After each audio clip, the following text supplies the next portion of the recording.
Hello बच्चों, आज से क्लास में फिर से आप लोग का स्वागत है। तो बच्चों, आज जो हम आप लोग के लिए लेके आए हैं वो पॉलिटिकल साइंस का 2024 का पेपर है। आज हम लोग इसका कंप्लीट सॉल्यूशन करने जा रहे हैं, मतलब एमसीक्यू, शॉर्ट, ठीक है, लॉन्ग, जितने भी सब के सब, ठीक है, क्योंकि इससे आप लोग को बहुत फायदा होता है। क्योंकि हमने इससे पहले जो भी वीडियो अपलोड किया है वो आपने रिस्पॉन्स बहुत अच्छा दिया है, क्योंकि उससे बहुत ज़्यादा क्वेश्चन आपके एग्जाम में देखने को मिले हैं। और जिन जिन ने हमारा वीडियो रेगुलर रूप से देखा है, मैं जो फॉलो किया है, उन्हें पता ही होगा कि हमारा कंटेंट किस प्रकार का होता है। आप जाके ज्योग्राफी का या फिर हिस्ट्री का पेपर देख लीजिए, डिट्टो एक ये क्वेश्चन हमारे सेट से आप लोग को मिला होगा, है ना। तो आज हम आपको प्रीवियस ईयर करा रहे हैं और एक सेट आपको मोस्ट एक्सपेक्टेड करवाएंगे, ठीक उसी तरह जिस तरह से हिस्ट्री और ज्योग्राफी का करवाए थे। ठीक है बच्चों, तो बिना समय गवाए चलिए हम इस क्लास को शुरू करते हैं और आज आपको इसका कंप्लीट डिटेल, ठीक है, सॉल्यूशन देते हैं बच्चों। ठीक है, तो आप ज़्यादा हमारी बातों पे ध्यान दीजिएगा बच्चों, क्योंकि हम ऑथेंटिक बातें और बहुत सारे ऐसी बातें आपको बताते हुए चलते हैं जो फैक्ट्स होते हैं, जिनके आने की संभावना बहुत ज़्यादा प्रबल होती है। क्योंकि अनुभव बहुत बड़ा चीज़ है बच्चों, और वह मेरे अंदर पिछले 10 सालों का है। ठीक है, जो मुझे जानते होंगे, सुनते होंगे, उन्हें पता ही होगा कि मैं क्या ऐसा अनुभव खास है। ठीक है, तो चलिए बिना समय गवाए आज की क्लास शुरू करते हैं, देखते हैं कि आज की क्लास से क्या कुछ हम आपको सिखा पाते हैं। तो पहला क्वेश्चन लेते हैं हम। इंग्लिश ऊपर है, हिंदी नीचे है, हम हिंदी को प्राथमिकता देंगे बच्चों। इंग्लिश वाले अपना वीडियो रोक के इंग्लिश का क्वेश्चन पढ़ लीजिएगा। क्वेश्चन पहला क्या है? क्वेश्चन है, वर्सा पैक्ट का संबंध किस सैन्य गठबंधन से था? क्या है बच्चों? वर्सा पैक्ट का जो संबंध था ना बच्चों, वो सोवियत संघ, किसके से था तब बच्चों? सोवियत संघ, रूस से था। ठीक है, यूएसएसआर। अगर आपको यूएसएसआर भी दिखे तो भी समझिएगा वही है। चलिए दूसरे क्वेश्चन की ओर चलते हैं बच्चों। दूसरा क्वेश्चन है, पहला गुट निरपेक्ष सम्मेलन कब हुआ था? तो पहला गुट निरपेक्ष सम्मेलन 1961 में हुआ था। कब हुआ था बच्चों? 1961 में हुआ था। थोड़ा धैर्य बनाइएगा और वीडियो में बने रहिए, क्योंकि आपको लाभ लेना है, रिकॉर्ड तोड़ना है। ठीक है, हमारे बच्चे स्कूल टॉपर रहे हैं, ठीक है, तो उसके लिए बेफिक्र होकर तैयारी कीजिए आप मेरे साथ। क्वेश्चन है, सोवियत संघ के विभाजन के बाद रूस का प्रथम निर्वाचित राष्ट्रपति कौन था? तो निर्वाचन के बाद जो प्रथम राष्ट्रपति बना वो कौन था? एल्त्सिन थे बच्चों। कौन थे? एल्त्सिन थे। ठीक है, चलिए नेक्स्ट क्वेश्चन की ओर चलते हैं। क्वेश्चन है, विश्व का कौन राष्ट्र अपने बजट का एक बड़ा हिस्सा रक्षा अनुसंधान और विकास में खर्च करता है? तो वो अमेरिका है बच्चों। कौन है? अमेरिका है। इसलिए तो अमेरिका इतना आगे है और मजबूत है। हमारे यहाँ क्या है कि सब अपना पेट भरने में होते हैं, तो स्थिति भी वैसा ही रहेगा ना। देखिए ध्यान से कि रक्षा अनुसंधान और विकास में क्या है, ये सबसे अधिक हिस्सा खर्च करते हैं बच्चों। ठीक है, नेक्स्ट क्वेश्चन है बच्चों, निम्न में से कौन आसियाना का सदस्य नहीं है? क्वेश्चन समझिएगा, क्या है? निम्न में से कौन आसियाना का सदस्य नहीं है? तो समझिएगा, ये समझिए कि पहले सदस्य है कौन कौन, क्योंकि सवाल तो आज पूछ सकता है आपको, है ना। क्या पूछ सकता है कि है कौन कौन? तो सबसे पहले जानिएगा कि आसियाना में ना कुल 10 देश हैं। कितने देश हैं बच्चों? 10 देश हैं। अब वो कौन कौन है तो शॉर्ट में समझ जाते हैं, सुन लीजिएगा सिर्फ। इंडोनेशिया पहला, मलेशिया दूसरा, फिलीपींस तीसरा, सिंगापुर चौथा, थाईलैंड पांचवा, ब्रुनई छठा, वियतनाम सातवां, लाओस आठवां, म्यांमार नौवां और कंबोडिया 10वां। ठीक है बच्चों, तो मतलब इनमें से क्या है? हमने सिंगापुर बोला, हाँ सर सिंगापुर तो है सदस्य उसका। थाईलैंड भी बोला हाँ सर, और फिलीपींस भी बोला हाँ सर। तो कौन सा नहीं है? भूटान सदस्य नहीं है बच्चों। अगर पूछ ले है तो भी आप आराम से कर जाइएगा। ठीक है, चलिए इसको चलते आगे।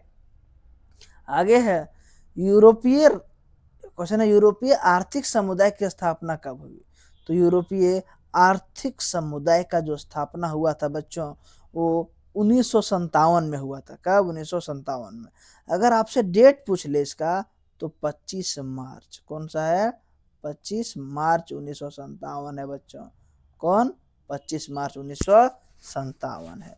चलिए नेक्स्ट क्वेश्चन की ओर चलते हैं। नेक्स्ट क्वेश्चन है कि भारत में क्या है कि भारत से शांति सेना श्रीलंका कब भेजी गई थी। ठीक है, समझिएगा। तो इसका है तो ये 1987। कब है? 1987। अगर डेट पूछ ले तो याद रखिएगा 29 जुलाई का बात है। कब का है? 29 जुलाई का बात है। ठीक है, श्रीलंका भेजा गया था। चलिए आगे चलते हैं बच्चों। नेक्स्ट है संयुक्त राष्ट्र संघ के आर्थिक और सामाजिक परिषद में कितने सदस्य हैं? तो संयुक्त राष्ट्र संघ के जो सदस्य हैं ना वो कुल 54 है। कितने बच्चों? 54 सदस्य हैं।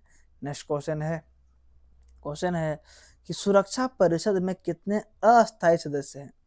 देखिए अस्थायी है, समझिएगा, अस्थायी नहीं अस्थायी है।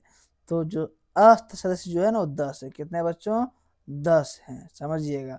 और पूछेगा अस्थायी कितने हैं, तो अगर अस्थायी पूछता ना तो क्या होता? तो हो जाता 5। ये 5 अस्थायी है। क्या है बच्चों? अस्थायी है, ध्यान देना। और 10 अस्थायी है। चलिए आगे बढ़ते हैं। आगे है संयुक्त राष्ट्र संघ के प्रथम महासचिव कौन थे? तो जो प्रथम महासचिव थे वो ट्रैगविली है। कौन है बच्चों? ट्रैगविली है। चलिए आगे बढ़ते हैं। क्वेश्चन है मानवाधिकार परिषद की स्थापना कब हुई थी? समझिएगा क्या है? मानवाधिकार परिषद का स्थापना कब हुआ था? तो ये 2006 में हुआ। कब हुआ बच्चों? 2006 में हुआ है।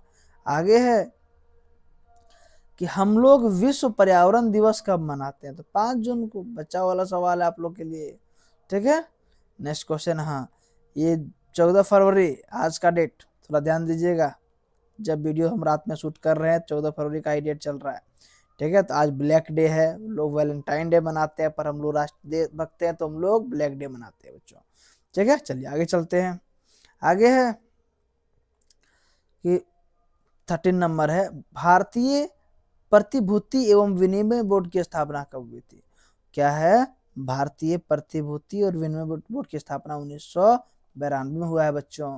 नेक्स्ट क्वेश्चन है स्वतंत्र राष्ट्र के बाद भारतीय संघ में शामिल होने वाला क्या है? समझिएगा, स्वतंत्र राष्ट्र के बाद भारतीय संघ में शामिल होने वाला अंतिम देशी रियासत कौन था?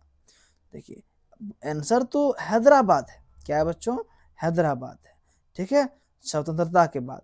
इसके पीछे हाथ किसका अगर आपसे पूछ ले तो आप सब जानते हैं यूनिटी मैन ऑफ इंडिया कौन है? सरदार वल्लभ भाई पटेल। पूछेगा कौन सा चलाया गया था? तो वो ऑपरेशन पोलो था। क्या था बच्चों? ऑपरेशन पोलो था। ध्यान दीजिए, ऑपरेशन पोलो में हैदराबाद को भारत में मिलाया गया था। ठीक है बच्चों, चलिए आगे बढ़ते हैं। बाकी है तो बहुत सारा। जूनागढ़ था जो जनमत से हुआ, जम्मू कश्मीर जनमत से हुआ था, है ना। कुल कितने? तो कुल 562 देशी रियासत था बच्चों। चलिए आगे बढ़ते हैं। आगे है, ठीक है, कहीं आपको 565 मिलेगा पर वास्तव में 62 ही है। चलिए है क्या? भारत का संविधान कब स्वीकृत हुआ? ध्यान दीजिएगा, स्वीकृत कब हुआ सो पूछ रहा है। क्या पूछ रहा है? लागू नहीं पूछ रहा। एडॉप्ट कब हुआ? एडॉप्ट होना और लागू होना में अंतर होता है। ठीक है, तो स्वीकृत तो 1949 में हो गया था। कब हुआ था? 1949 में। अगर लागू पूछता तो 1950। क्या रहते बच्चों? 1950 लेते। चलिए नेक्स्ट क्वेश्चन की ओर बढ़ते हैं। क्वेश्चन है भारत के प्रथम मुख्य चुनाव आयुक्त कौन थे? तो इसके जो प्रथम मुख्य चुनाव आयुक्त थे वो सुकुमार सेन थे बच्चों। कौन थे? सुकुमार सेन थे बच्चों। नेक्स्ट क्वेश्चन है कि पहली लोकसभा के सबसे बड़ा विपक्षी दल कौन था? ठीक है, तो जो बोल रहा है ना पहली लोकसभा का सबसे बड़ा जो विपक्षी दल था बच्चों वो भारतीय कम्युनिस्ट, एक मिनट, हाँ, भारतीय कम्युनिस्ट पार्टी था बच्चों, है ना। सी नंबर, एक मिनट गलत हो गया थोड़ा। ठीक है, भारतीय कम्युनिस्ट पार्टी, ये भारतीय कम्युनिस्ट पार्टी। चलिए बच्चों आगे बढ़ते हैं। नेक्स्ट क्वेश्चन है कि भारतीय प्रधानमंत्री लाल बहादुर शास्त्री तथा पाकिस्तान के राष्ट्रपति जो ताशकंद समझौता के बारे में बात कर रहा है, अयूब खान के साथ किस समझौते पर हस्ताक्षर किया गया था? तो ताशकंद समझौते पर। कौन समझौता था बच्चों? ताशकंद समझौता। ठीक है, चलिए भारत और पाकिस्तान का प्रधानमंत्री था ये। नेक्स्ट क्वेश्चन है कि भारतीय राष्ट्रीय कांग्रेस की विभाजन कब हुआ था?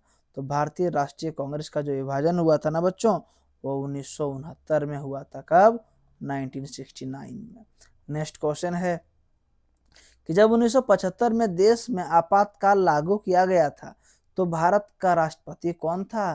तो फखरुद्दीन अली अहमद था बच्चों। कौन था? फखरुद्दीन अली अहमद था। नेक्स्ट क्वेश्चन है कि संयुक्त राष्ट्र संघ की स्थापना कब हुई थी? क्या है? संयुक्त राष्ट्र संघ की स्थापना 1945 में हुआ था बच्चों। कब हुआ था? 1945 में।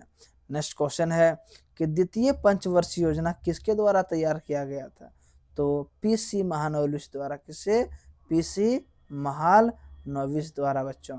नेक्स्ट क्वेश्चन है निम्न में से कौन सूचना का अधिकार आंदोलन संबंधित है? तो अरुणा रॉय जो है इसमें से ना, उन सूचना अधिकार से आंदोलन संबंधित है बच्चों। नेक्स्ट क्वेश्चन है कि किसको वाटरमैन ऑफ इंडिया के नाम से जाना जाता है? तो राजेंद्र सिंह को। किसको? राजेंद्र सिंह को वाटरमैन ऑफ इंडिया के नाम से जाना जाता है। नेक्स्ट क्वेश्चन है बच्चों कि चारू मजुमदार व कानू मजुमदार सन्याल का संबंध किससे है? तो वे नक्सली आंदोलन चलाते थे। किससे? नक्सली आंदोलन था बच्चों। नेक्स्ट क्वेश्चन है भारत के प्रथम उपराष्ट्रपति, तो सबको पता है डॉक्टर एस राधाकृष्णन। कौन? डॉक्टर एस राधाकृष्णन बच्चों। नेक्स्ट क्वेश्चन है शिमला समझौता किस वर्ष हस्ताक्षरित हुआ था? तो शिमला समझौता जो है ना बच्चों, वो कब हुआ था? तो हुआ था आपका एक क्वेश्चन नंबर 19। शिमला समझौता 1900 ना आपका जाकर के हुआ था 72 में। ध्यान दीजिएगा। नेक्स्ट क्वेश्चन है कि संयुक्त राष्ट्र संघ के वर्तमान महासचिव एंटोनियो गुटेरेस किस देश से थे? तो जो एंटोनियो गुटेरेस थे ना, एंटोनियो गुटेरेस जो थे वो आपका जाकर के पुर्तगाल के थे। कहाँ के थे बच्चों? पुर्तगाल के थे। नेक्स्ट क्वेश्चन है किसकी सिफारिश पर महासभा महासचिव की नियुक्ति होती है? तो सुरक्षा परिषद की सिफारिश पर। किस पे? सुरक्षा परिषद की सिफारिश पे होती है बच्चों। नेक्स्ट क्वेश्चन है संयुक्त राष्ट्र के राष्ट्रकुल की स्थापना किसने की? तो एल्त्सिन ने की। किसने? एल्त्सिन ने, सॉरी एल्त्सिन ने की। किसने की? एल्त्सिन ने। तो ऑब्जेक्टिव के सारे प्रश्न हमने देख लिए बच्चों। अब हम लोग देखेंगे इसके पार्ट बी, ठीक है, जो वेरी शॉर्ट है, जो आपका 2-2 मार्क्स का सवाल आते हैं। चलिए इसका विश्लेषण करते हैं और पहला क्वेश्चन लेते हैं। पहला क्वेश्चन है बच्चों कि गुट निरपेक्ष और तटस्थता में क्या अंतर है ना? रिपीटेड क्वेश्चन है, बहुत बार पूछा गया है। चलिए इसका आंसर की ओर बढ़ते हैं। क्वेश्चन देख लीजिए एक बार, गुट निरपेक्ष और तटस्थता में क्या अंतर है? तो इसका आंसर हो जाएगा बच्चों क्या है, तो समझिएगा, ठीक है। गुट निरपेक्ष और तटस्थता में अंतर। तो पहले गुट निरपेक्ष को समझिए, जिसको नॉन अलाइनमेंट कहते हैं। यह नीति उन देशों द्वारा अपनाई जाती है जो किसी भी सैन्य या राजनीतिक गुट का हिस्सा नहीं बनते, मतलब ना सैन्य में भाग लेते हैं ना राजनीतिक में भाग लेते हैं। गुट निरपेक्ष देश अपनी स्वतंत्र विदेशी नीति रखते हैं, मतलब वो विदेशी नीति को फॉलो करते हैं, किसी भी सैन्य गठबंधन में शामिल नहीं होते। तो ये गुट निरपेक्ष का था। अब चलिए देखते हैं तटस्थ का। तटस्थ क्या है? तो तटस्थ का मतलब है किसी युद्ध या संघर्ष में किसी भी पक्ष का समर्थन न करना, कि युद्ध में हो या किसी भी प्रकार का हो, वो अपना समर्थन नहीं करते, मतलब युद्ध में भाग नहीं लेते किसी और से। तटस्थ देश युद्ध के दौरान अपने क्षेत्र को किसी भी पक्ष के लिए उपयोग नहीं करते, मतलब वो किसी के लिए भी अपना सेना या क्षेत्र का उपयोग नहीं करेगा। आगे है, इसमें अंतर है, एक लाइन में देख लीजिए। गुट निरपेक्ष एक व्यापक राजनीतिक नीति है जो कि सैन्य या राजनीतिक गुट को जुड़ने से बचाती है, जबकि तटस्थ विशेष रूप से युद्ध या संघर्ष के लिए है बच्चों, ध्यान दीजिएगा, जिसमें समर्थन नहीं देना होता है, ठीक है। चलिए दूसरा क्वेश्चन देखते हैं इसका। तो हम अपने तरफ से अपने भाषा में इसका एक्सप्लेनेशन दे रहे हैं बच्चों। बाकी अगर आप लोग इससे बेहतरीन जानते होंगे तो उसे ही फॉलो करिएगा, लेकिन ये उन बच्चों के लिए है जो शॉर्ट टाइम में रिवीजन और अच्छे मार्क्स लाना चाहते हैं, ठीक है। चलिए दूसरा क्वेश्चन देखते हैं। क्वेश्चन है कि पेट्रोनोइस का, ठीक है, का क्या अर्थ है? चलिए इसका आंसर देखते हैं बच्चों। इसका आंसर हो जाएगा कि पेट्रोनोइस का अर्थ है पुनर्गठन। क्या है? पुनर्गठन या पुनर्निर्माण। क्या है? पुनर्निर्माण। यह सोवियत संघ में मिखाइल गोर्बाचेव, क्या है, मिखाइल गोर्बाचेव द्वारा 1980 के दशक में शुरू किया गया था। ठीक है, आर्थिक और राजनीतिक सुधारों की प्रक्रिया थी जिसका उद्देश्य सोवियत संघ की अर्थव्यवस्था और शासन प्रणाली को सुधारना था। क्या था? अर्थव्यवस्था और शासन प्रणाली को सुधारना था बच्चों। ठीक है, चलिए, तो ये होता है क्या आपका जाकर के क्वेश्चन नंबर 32। क्वेश्चन नंबर 33 क्या है, जरा देख लेते हैं एक बार। 33 नंबर क्वेश्चन है कि 2004 का ऑपरेशन ऑल क्लियर क्या है?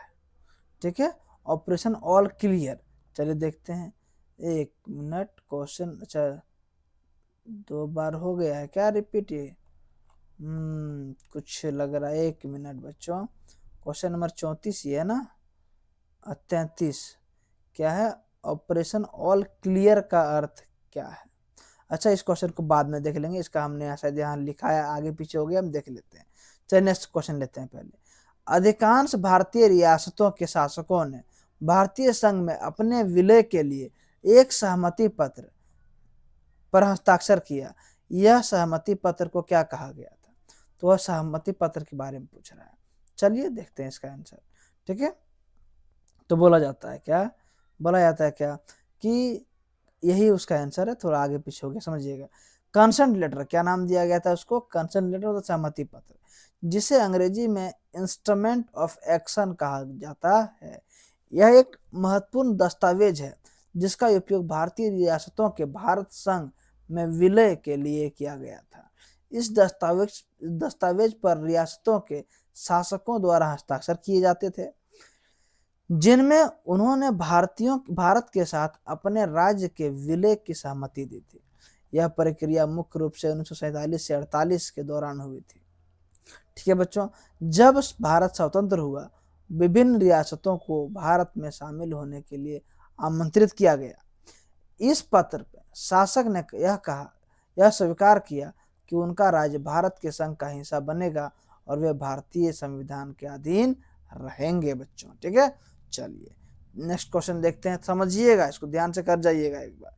नेक्स्ट क्वेश्चन है कि भारत में आपातकाल किस प्रधानमंत्री द्वारा लागू किया गया था और यह किस वर्ष लागू किया गया? ठीक है, चलिए इसका आंसर देखते हैं। इसका आंसर है कि भारत में आपातकाल तत्कालीन प्रधानमंत्री इंदिरा गांधी द्वारा लागू किया गया था। किसके द्वारा? इंदिरा गांधी के द्वारा। यह ऐतिहासिक निर्णय 25 जून 1975 की रात को लिया गया था, जो 21 मार्च 1977 को तक जारी रहा था। यह संविधान के अनुच्छेद 352, याद रखिएगा, कौन सा अनुच्छेद के तहत राष्ट्रीय शासन लगता है?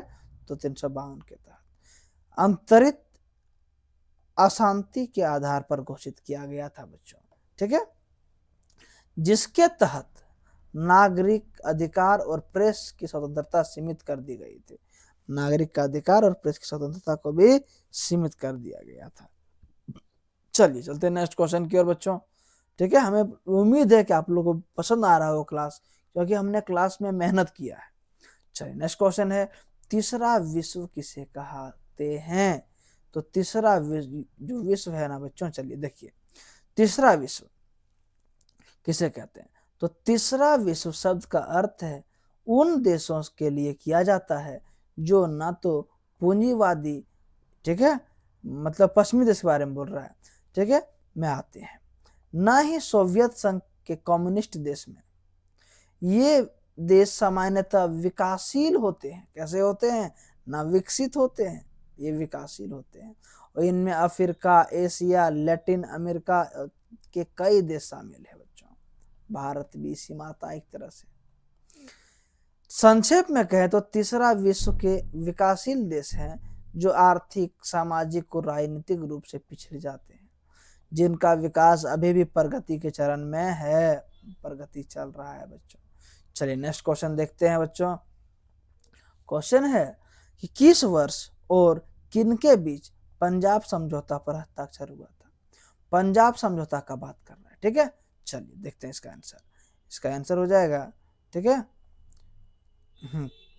उस जो पंजाब समझौता था उसको राजी लोंगवाला समझौता भी कहते हैं। क्या कहते हैं? राजी लोंगवाला समझौता। चलिए, राजीव लोंगवाला समझौते, जिसे पंजाब समझौता भी कहा जाता है, यह 24 जुलाई 1985 को तत्कालीन प्रधानमंत्री राजीव गांधी और अकाली दल के नेता संत हरचंद सिंह लोंगवाल के बीच हस्ताक्षर किया गया था, इसलिए राजीव और लोंगवाल बोला जाता है इसको।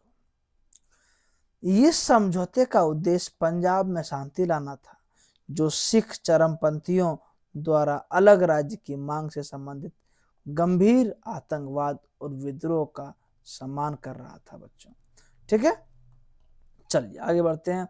आगे है थोड़ा सा इसमें और है, समझौते के प्रमुख प्रावधान के हिंसा से प्रभावित लोगों के लिए मुआवजा, चंडीगढ़ और पंजाब को हस्तांतरित और सिख समुदाय की शिकायतों का समाधान में शामिल था बच्चों। साथ ही पंजाब को प्रभावित करने वाले राजनीतिक, आर्थिक और सामाजिक मुद्दों को संबोधित करके क्षेत्र में सामान्य स्थिति और स्थिरता बहाल करने का एक महत्वपूर्ण प्रयास था बच्चों। ठीक है, ये पंजाब और खास हरियाणा के लिए था, ताकि शांति व्यवस्था बनाया जा सके बढ़िया से। चलिए नेक्स्ट क्वेश्चन देखते हैं बच्चों।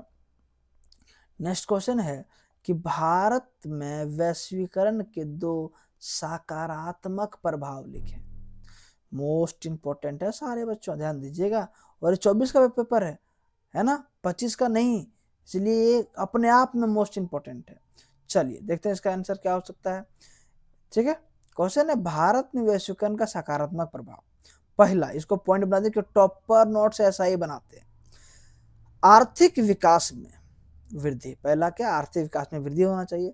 वैश्विक में भारत के विश्व निवेश बढ़ा, जिससे उद्योग में का विकास हुआ और रोजगार के अवसर भी बढ़े। दूसरा है तकनीकी उन्नति, विदेशी कंपनियां के आने से नई तकनीकें और ज्ञान भारत आया, जिससे उत्पादन क्षमता और गुणवत्ता में सुधार आया। नेक्स्ट क्वेश्चन, नेक्स्ट टॉपिक है, पॉइंट है कि वैश्विक बाजार तक पहुंच, भारतीय उत्पादों को विश्व बाजार के बड़े बाजारों से बेचने का अवसर मिला, जिससे निर्यात बढ़ा। लास्ट पॉइंट है इसका, उपभोक्ताओं के लिए विकल्प, विदेशी वस्तुएं सेवाएं उपलब्ध होने से उपभोक्ता के पास अधिक विकल्प और बेहतर गुणवत्ता आई बच्चों। ठीक है, तो ये था इनका आंसर। चलिए नेक्स्ट क्वेश्चन देखते हैं। नेक्स्ट, अब देखिए सेक्शन भी खत्म होता है एक तरह से यहाँ हमारा। ठीक है, इसका अब चलते हैं नेक्स्ट सेक्शन की ओर। नेक्स्ट जो सेक्शन में है, पहला क्वेश्चन कि विदेशी नीति प्रायः राष्ट्रीय हित से प्रभावित होती है, क्या आप इस कथन से सहमत हैं? अपने कथन के सामर्थ्य में कोई 2 उपयुक्त कारण दे। तो इस कोशिश करिएगा ऐसे जिसमें कथन उथन अपना निष्कर्ष देना है ना, इसको ओन लैंग्वेज में लिखने की कोशिश करिएगा बच्चों। ठीक है, ताकि अधिक मार्क्स मिले आपको। चलिए देखते हैं इसका आंसर। पहला है राष्ट्रीय हित और विदेश नीति का अंतर संबंध क्या है, समझिए।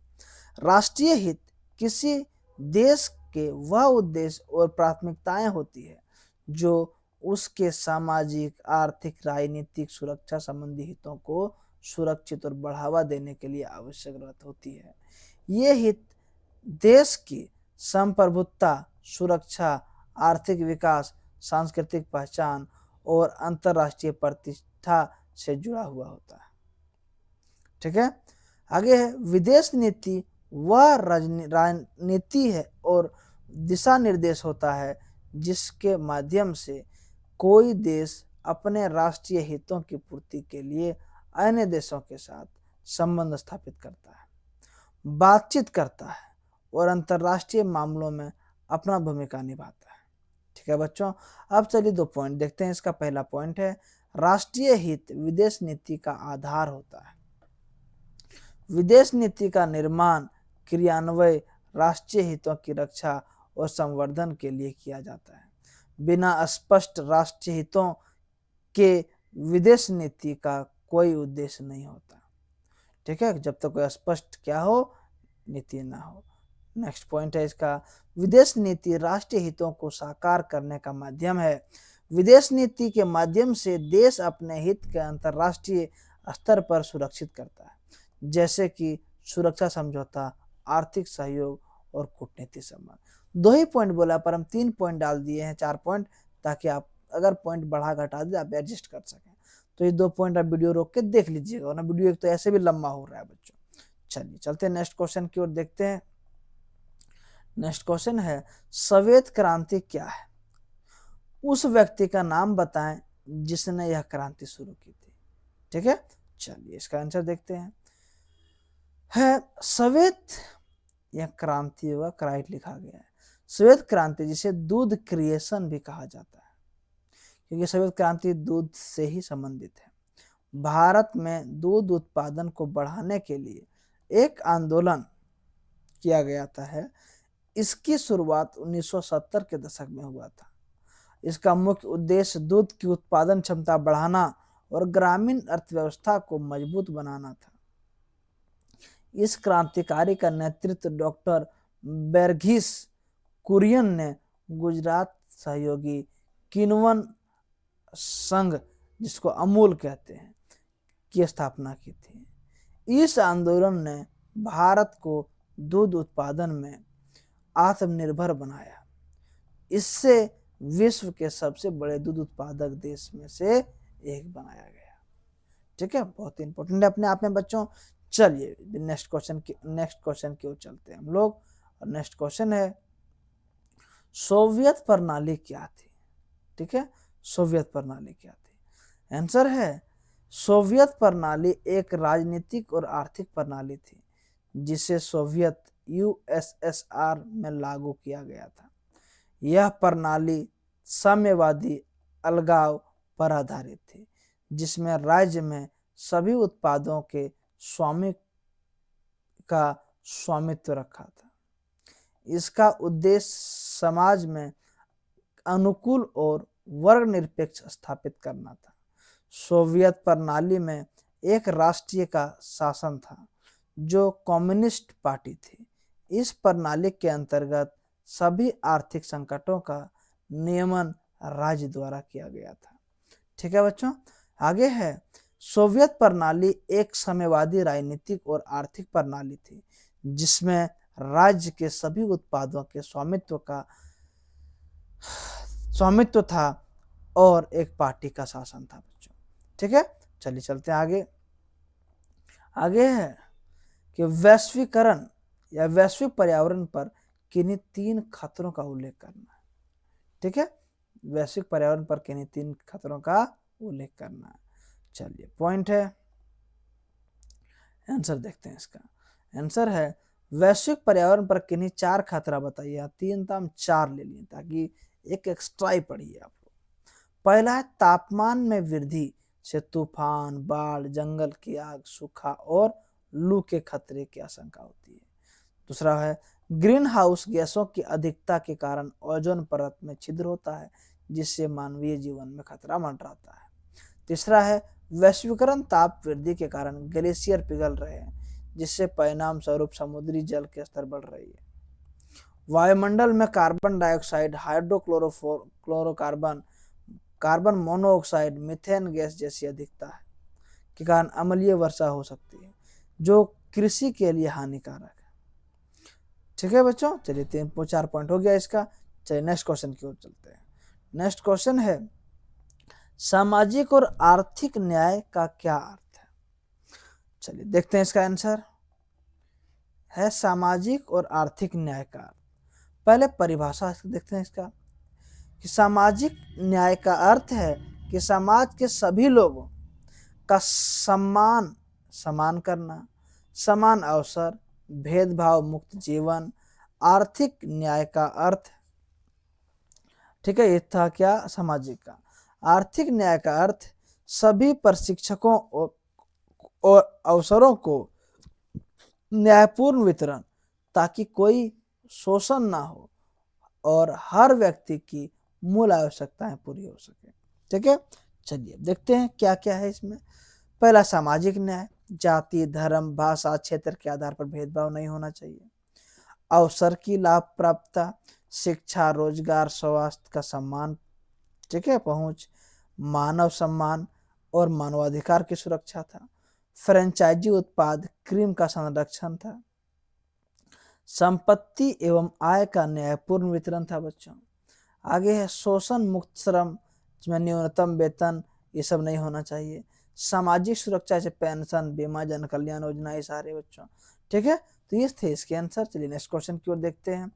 नेक्स्ट क्वेश्चन है सामुदायिक आत्मनिर्भरता और दक्षिण दक्षिण वार्तालाप क्या है। ठीक है, चलिए इसका आंसर देखते हैं। इसका आंसर हो जाएगा सामूहिक आत्मनिर्भरता का अर्थ है कि विभिन्न देशों या समुदाय एक साथ मिलकर अपनी आर्थिक और सामाजिक आवश्यकताओं को पूरा करने के लिए सहयोग करें। यह एक ऐसा दृष्टिकोण है जिसमें देश अपने दस्तावेज का उपयोग करके एक दूसरे की सहायता करते हैं। दक्षिण पश्चिम वार्तालाप का अर्थ है कि उत्तर पूर्वी एशिया के बीच सहयोग और संवाद। यह एक ऐसा मंच है जहां देश अपनी यात्राएं, झलकियां, सफलताएं साझा करते हैं ताकि एक दूसरे की मदद कर सके।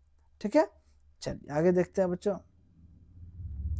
आगे है नेक्स्ट क्वेश्चन कि पाकिस्तान में लोकतंत्र के मार्ग पर क्या बाधाएं थी, क्या दिक्कत है पाकिस्तान के लोकतंत्र को।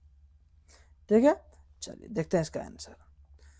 इसका आंसर हो जाएगा, पाकिस्तान हिंदी में लिखा गया तो ध्यान दीजिए, कोई दिक्कत नहीं है। ठीक है, चलिए अब हर एक क्वेश्चन को बारीकी से थोड़ा देखिएगा, थोड़ा गहन अध्ययन करिएगा बच्चों।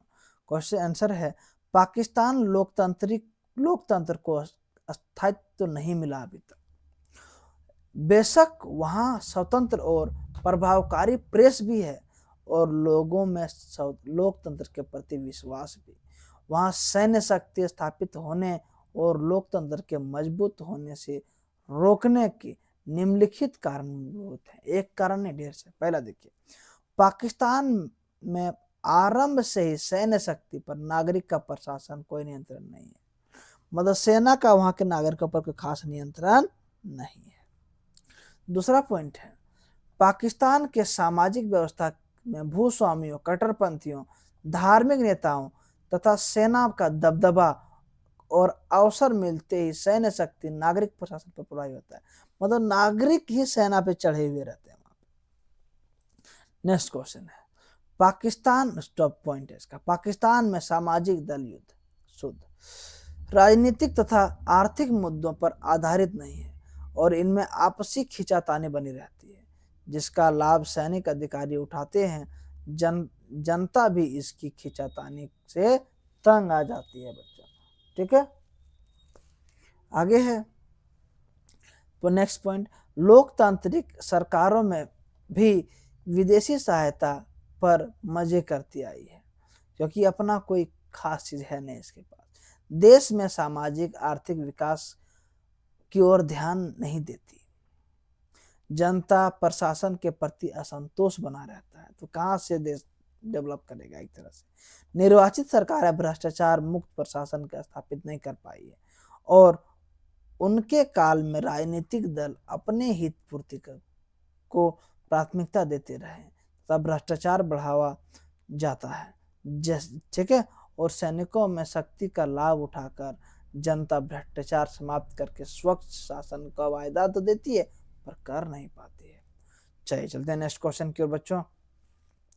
नेक्स्ट क्वेश्चन है कि महिला सशक्तिकरण क्या है। ये मोस्ट इंपॉर्टेंट, ध्यान दीजिएगा थोड़ा। महिला सशक्तिकरण के संबंधित किसी एक आंदोलन की व्याख्या करिए। ठीक है, क्या है, महिला सशक्तिकरण की संबंधित किसी एक आंदोलन की व्याख्या करिए। ठीक है, चलिए देखते हैं इसका आंसर। ठीक है, तो महिला सशक्तिकरण में सबसे जो मोस्ट इंपॉर्टेंट है वह चिपको आंदोलन बच्चों। ठीक है, तो चिपको आंदोलन को महिला आंदोलन इसलिए कहा जाता है, एक मिनट बच्चों,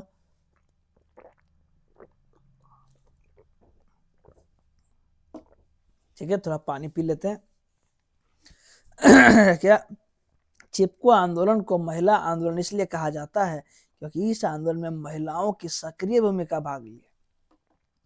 वह पर्यावरण की सुरक्षा व पेड़ों की सुरक्षा में मुद्दों के साथ साथ महिलाओं से जुड़े अनेक मुद्दे भी उठाए गए।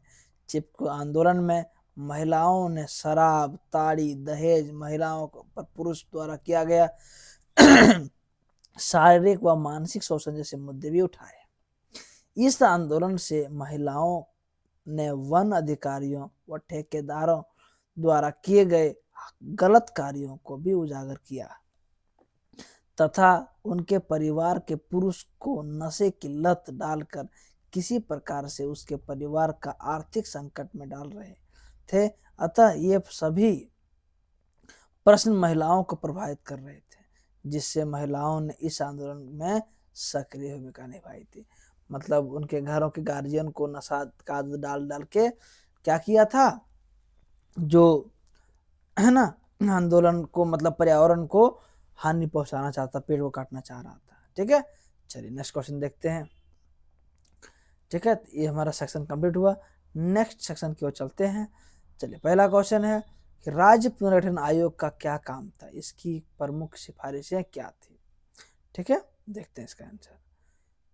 हाँ, राज्य पुनर्गठन आयोग। राज्य पुनर्गठन आयोग का काम राज्यों में के सीमांकन के मामले पर गौर करना था।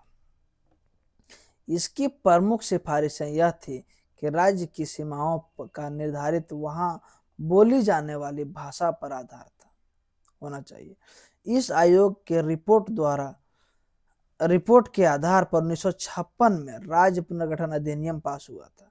इस अधिनियम के आधार पर 14 राज्य और 6 केंद्र शासित प्रदेश बनाए गए थे। पहला, राष्ट्र की अभिप्राय क्या है, सो बोल रहा है। राष्ट्र कहा जाता है कि व्यापक अर्थ में राष्ट्र एक कल्पित समुदाय है। राज्य की तरह ही इससे महसूस किया जाता है। इसके अस्तित्व को स्वीकार किया जाता है, परंतु उसे देखा या छुआ नहीं जा सकता है। राष्ट्र का अस्तित्व लोग की एकता और अपने को एक तथा अन्य व्यक्तियों से अलग समझने की भावना पर टिका है। ब्राइस का कहना है, समझे इतिहासकार थे एक तरह से, राष्ट्रीयता वह जन समुदाय है जो भाषा, साहित्य, विचारधारा, रीति रिवाज आदि के आधार पर आपस में ऐसे संबंध बंधा हुआ है कि वह अपने को एक इकाई समझता हो और इसी प्रकार के बंधनों से बंधे या जन समुदाय से अलग समझता हो। वह राष्ट्रीयता है जिनमें स्वयं को एक स्वतंत्र अथवा स्वतंत्रता की इच्छा रखने वाली राजनीतिक स्थान के रूप में संगठित कर लिया है। ठीक है, और भी इसके तीसरे पॉइंट है, आप इसको पढ़ लीजिएगा, वरना वीडियो तो बहुत ही लंबा हो रहा है। ठीक है, हम 2 पॉइंट इसका इंपॉर्टेंट करवा दिए हैं बच्चों। ठीक है, चलिए नेक्स्ट क्वेश्चन की ओर चलते हैं। नेक्स्ट क्वेश्चन है, हरित क्रांति क्या थी। ठीक है, हरित क्रांति के 2 सकारात्मक और 2 नकारात्मक प्रभाव को लिखना है। चलिए देखते हैं। हरित क्रांति 1960 के दशक में भारत के कृषि क्षेत्र में सुधार लाने के लिए व्यापक पहल थी, जिसका उद्देश्य खाद्यान्न उत्पादन को बढ़ाना और देश के खाद्यान्नों को आत्मनिर्भर बनाना था। यह मुख्य रूप से उच्च उपज वाले फसल, हाइब्रिड के बीज, उर्वरक, कीटनाशक, सिंचाई सुविधा और आधुनिक कृषि तकनीकों का उपयोग से जुड़ी थी। हरित क्रांति के 2 सकारात्मक पहलू। पहला, फसलों की उत्पादकता में वृद्धि। ठीक है, हरित क्रांति के दौरान गेहूं और चावल की पैदावार में भारी बढ़ोतरी हुई, जिससे भारत के खाद्यान्न में कमी दूर हुई और देश आत्मनिर्भर बन गया। कृषि क्षेत्र में आधुनिकता। आधुनिक बीज, उर्वरक, कीटनाशक और सिंचाई तकनीक का उपयोग से किसान की कृषि पद्धतियों में सुधारी, जिससे कृषि उत्पादन भी में वृद्धि आई। ठीक है, हरित, ये तो सकारात्मक था। अब नकारात्मक पहलू देखते हैं हम लोग। ठीक है, तो पर्यावरण में की क्षति। अब क्या ज्यादा हम लोग फर्टाइल यूरिया खाद का प्रयोग करेंगे तो क्या होगा, दूषित प्रभाव पड़ेगा। अत्यधिक रासायनिक उर्वरक, कीटनाशक का प्रयोग से मृदा उर्वरकता में कमी आई और जल का स्रोत भी दूषित हो गया। ठीक है, सामाजिक असमानताएं बढ़ी। हरित क्रांति मुख्य रूप से समृद्ध किसानों तक सीमित रही, जिससे छोटे और गरीब किसानों के लिए लाभ कम हुआ और आर्थिक असमानता वृद्धि हुई। ठीक है बच्चों, चलिए अब ये था आपका। अब चलते हैं नेक्स्ट क्वेश्चन की ओर। तो नेक्स्ट क्वेश्चन है कि गठबंधन का युग 1977 के केंद्रीय स्तर पर शुरू हुआ और अब तक जारी है, विवेचना करें। ठीक है, गठबंधन का बात कर रहा है। चलिए देखते हैं।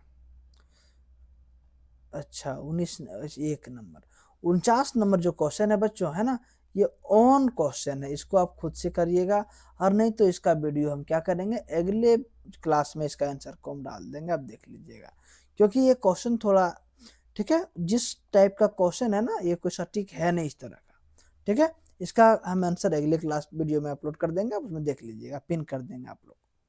चलिए नेक्स्ट क्वेश्चन देखते हैं। पहले है, पाकिस्तान के साथ भारत के वर्तमान संबंध किस प्रकार का है। ये पाकिस्तान और श्रीलंका का भी पूछ लेता है, बांग्लादेश वाला, ध्यान दीजिएगा, कर लीजिएगा ध्यान से इसको। चलिए हम करते हैं इस क्वेश्चन को। है भारत पाकिस्तान संबंध का वर्णन, समझते हैं। भारत एवं पाकिस्तान का उदय सांप्रदायिक दंगों के बीच, किसके बीच, सांप्रदायिक दंगों के बीच हुआ था। दोनों ही देशों का सबसे बड़ा मुद्दा कश्मीर रहा। क्या रहा, कश्मीर रहा था। कश्मीर मसले को लेकर पाकिस्तान के साथ बंटवारे के तुरंत बाद ही संघर्ष छिड़ गया था बच्चों, ठीक है। 1947 में इस संघर्ष के बाद पाकिस्तान ने कश्मीर मुद्दे को अंतरराष्ट्रीयकरण कर दिया, इंटरनेशनल मुद्दा ले गया इसको। राष्ट्रीय राष्ट्र संघ में चीन एवं अमेरिका का साथ पाकिस्तान को मिला था, समझिएगा, संयुक्त राष्ट्र संघ में चीन और अमेरिका के साथ किसको मिला, पाकिस्तान को मिला। पाकिस्तान का पक्ष भारी रहा।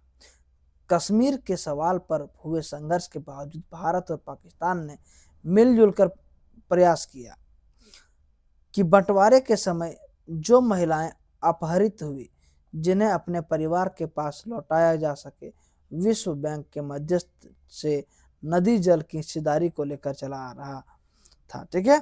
यह एक लंबा विवाद सुलझाया गया, ठीक है, नदी वाला। नेहरू और जनरल अयूब खान द्वारा सिंधु नद जो जल समझौता 1960 में हस्ताक्षर किया गया था। ये जल समझौता तो हो गया, ठीक है, पर ढेर सारे समझौता नहीं हो पाई।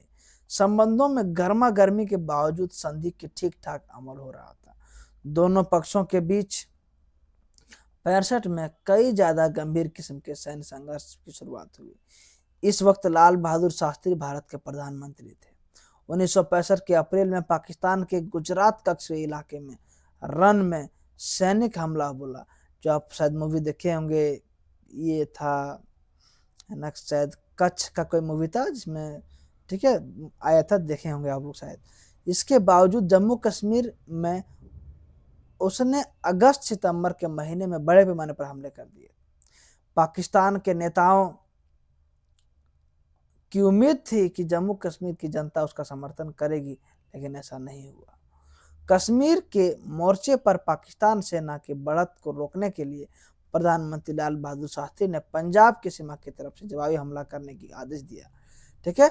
दोनों देशों की सेनाओं के बीच घनघोर लड़ाई हुई और भारत की सेना आगे बढ़ते हुए लाहौर के नजदीक जा पहुंची थी। संयुक्त राष्ट्र संघ के हस्तक्षेप से इस लड़ाई का अंत हुआ और बाद में भारतीय प्रधानमंत्री लाल बहादुर शास्त्री और पाकिस्तान जनरल अयूब खान के बीच सोवियत संघ में जो 1966 में ताशकंद का समझौता हुआ था बच्चों, ठीक है। तो ये अपने आप में मोस्ट इंपोर्टेंट होता है, इसको ध्यान दीजिएगा, ठीक है, पॉइंट टू पॉइंट पे ध्यान रखिएगा।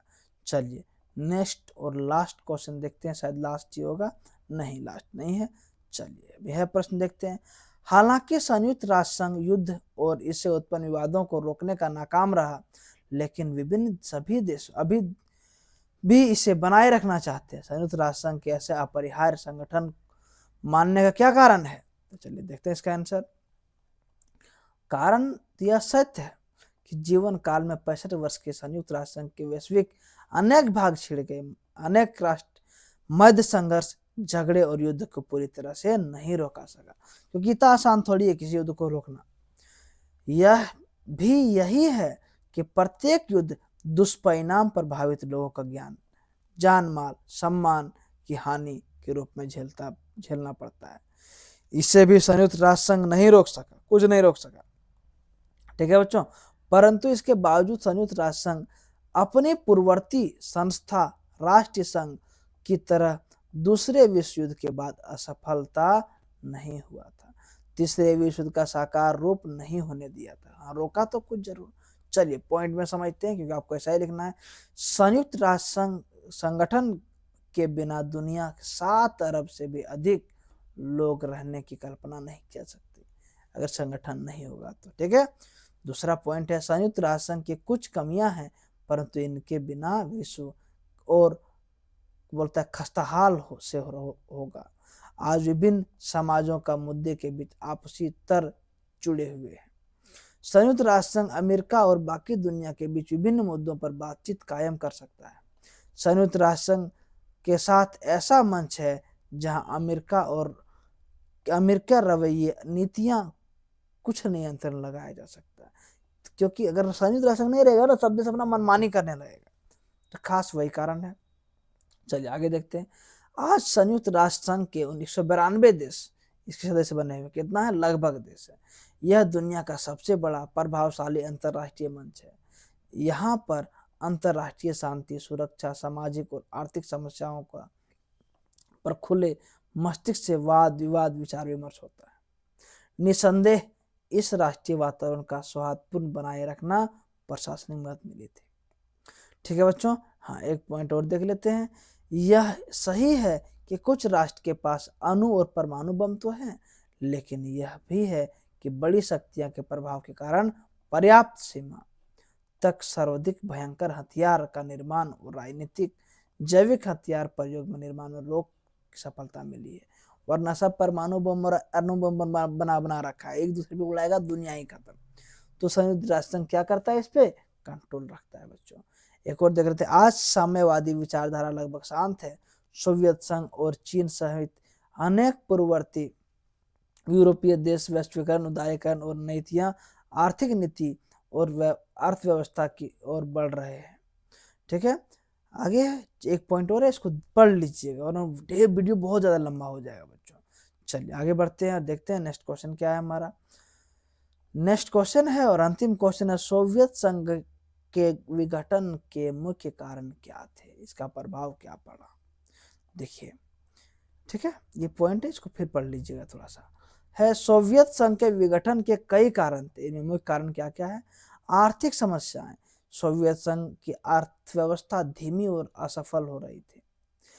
केंद्रीकृत योजना और सरकारी नियंत्रण के कारण उत्पादन में गिरावट आई। संसाधनों का सही उपयोग नहीं हो पाया। राष्ट्रीय भ्रष्टाचार और तानाशाही। कम्युनिस्ट पार्टी के अंदर भ्रष्टाचार का तानाशाही ने जनता का विश्वास खो दिया था। राष्ट्रीय सुधारों की कमी ने असंतोष बढ़ाया था। होता है ग्लास्तोनस्त और जो भी पढ़े थे ना आगे, पत्रोइक मिखाइल गोर्बाचेव द्वारा शुरू की गई ये नीतियां जो था वो राजनीतिक और आर्थिक सुधार के लिए थी, लेकिन इनमें नियंत्रण कमजोर हुआ और अलगाववादी आंदोलन को बल मिल गया। राष्ट्रीयता की समस्या। सोवियत संघ के कई अलग अलग राष्ट्रीयताएं थी। स्वतंत्र की मांग बढ़ने लगी और कई गणराज्य ने अलग होने की कोशिश की थी। शीत युद्ध का प्रभाव हुआ था बच्चों। अमेरिका और पश्चिमी देशों के साथ शीत युद्ध ने सोवियत संघ की आर्थिक और सैन्य संसाधनों को दबाव डाला था। आगे सामाजिक असंतोष। जनता में बेरोजगारी, खाद्य संगठन, जीवन स्तर का गिरावट के कारण असंतोष बढ़ा था बच्चों। सैन्य खर्च। शीत युद्ध के दौरान भारी सैन्य खर्च ने आर्थिक स्थिति को और खराब कर दिया था। इन कारणों से 1991 में सोवियत संघ का विघटन हो गया बच्चों। ठीक है, तो हमने इस क्लास का कंप्लीट एनालिसिस देखा है ना। अगर आप लोग को वीडियो पसंद आ रहा है बच्चों तो इसको क्या करिए, लाइक कमेंट और सब्सक्राइब करिएगा और वीडियो को 1-2 बार देख के ही एग्जाम में जाइएगा, ताकि एक भी प्रश्न आप यहाँ से छूटे नहीं। फिर मिलेंगे हम लोग नए वीडियो के साथ नए क्लास में बहुत जल्द। आज की क्लास को यहीं विराम देते हैं। धन्यवाद।